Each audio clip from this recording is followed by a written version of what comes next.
سعودی عرب کا ایک گاؤں لینا، جہاں پر حضرت سلیمان علیہ السلام کے لشکر کے لیے جنات کے کھودے ہوئے 300 کنویں بھی موجود ہیں۔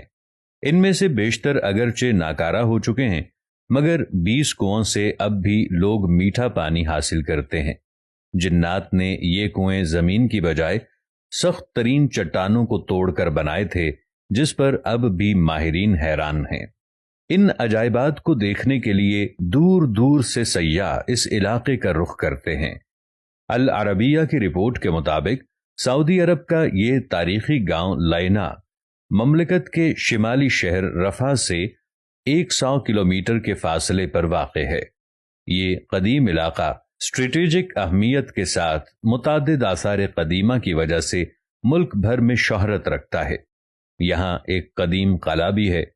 پرانے زمانے میں بیت المقدس اور یمن کے مابین پیدل سفر کا مشہور راستہ اسی گاؤں سے گزرتا تھا۔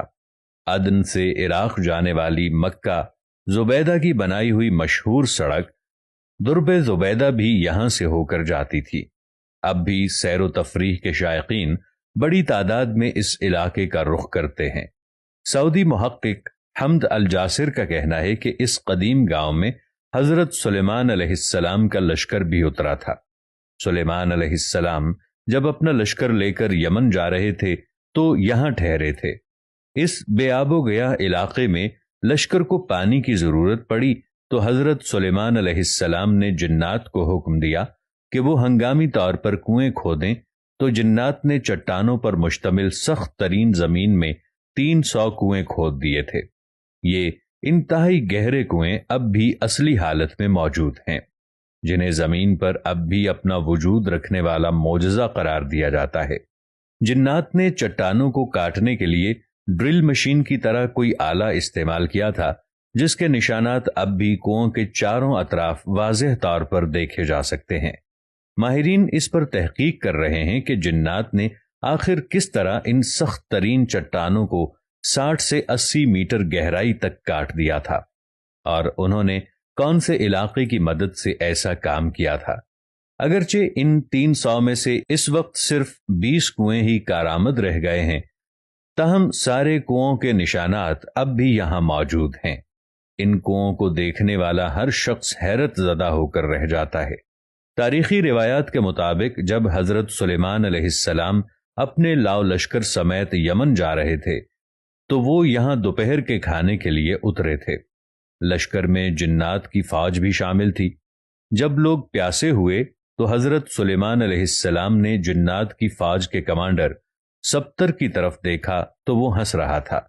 حضرت سلیمان علیہ السلام نے اس سے ہنسنے کی وجہ پوچھی تو اس نے کہا کہ آپ لوگ پیاس سے تڑپ رہے ہیں، مگر میٹھا پانی آپ کے قدموں کے نیچے ہی ہے۔ حضرت سلیمان علیہ السلام نے سبتر کو پانی نکالنے کا حکم دیا تو تھوڑی دیر میں اس نے اپنی فوج کی مدد سے 300 کنویں کھود دیے اور سیدنا سلیمان علیہ السلام کا پورا لشکر سیراب ہو گیا۔ معروف مورخ یاقوت حمودی کے دور تک یہ سارے کنویں میٹھے پانی سے لبالب بھرے ہوئے تھے۔ یاقوت حمودی نے اپنی کتاب معجم البلدان میں لکھا ہے کہ لینا عراق کے شہر واسطہ سے مکہ مکرمہ جاتے ہوئے 7ویں منزل پر آتا ہے۔ یہ علاقہ اپنے میٹھے پانی کے کنووں کی وجہ سے شہرت رکھتا ہے۔ ان کنووں کی وجہ سے یہ علاقہ بعد میں ایک تجارتی مرکز بن گیا، جہاں عراق اور عرب کے تاجر منڈیاں لگاتے۔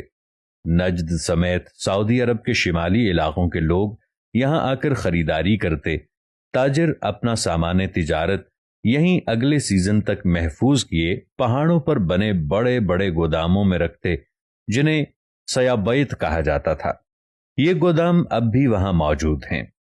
علاوہ ازیں یہ علاقہ مختلف آثار قدیمہ کی وجہ سے بھی شہرت رکھتا ہے۔ سعودی حکومت نے یہاں ایک شاہی قلعہ بھی تعمیر کرایا۔ 1354 ہجری میں تعمیر ہونے والے اس قلعے کو گارے، پتھروں اور لکڑیوں سے بنایا گیا ہے۔ واضح رہے کہ حضرت سلیمان علیہ السلام کو حق تعالی نے جنات پر بھی حکومت دی تھی۔ جنات نے ان کے حکم سے بیت المقدس کی تعمیر میں حصہ لیا تھا۔ وہ دور دراز سے پتھر اور سمندر سے موتی نکال کر لاتے۔ ان کی تعمیر کردہ عمارتیں اب بھی موجود ہیں۔ اس کے علاوہ بھی حضرت سلیمان علیہ السلام جنات سے بہت کام لیتے تھے، جس کا ذکر قرآن کریم میں واضح طور پر کیا گیا ہے۔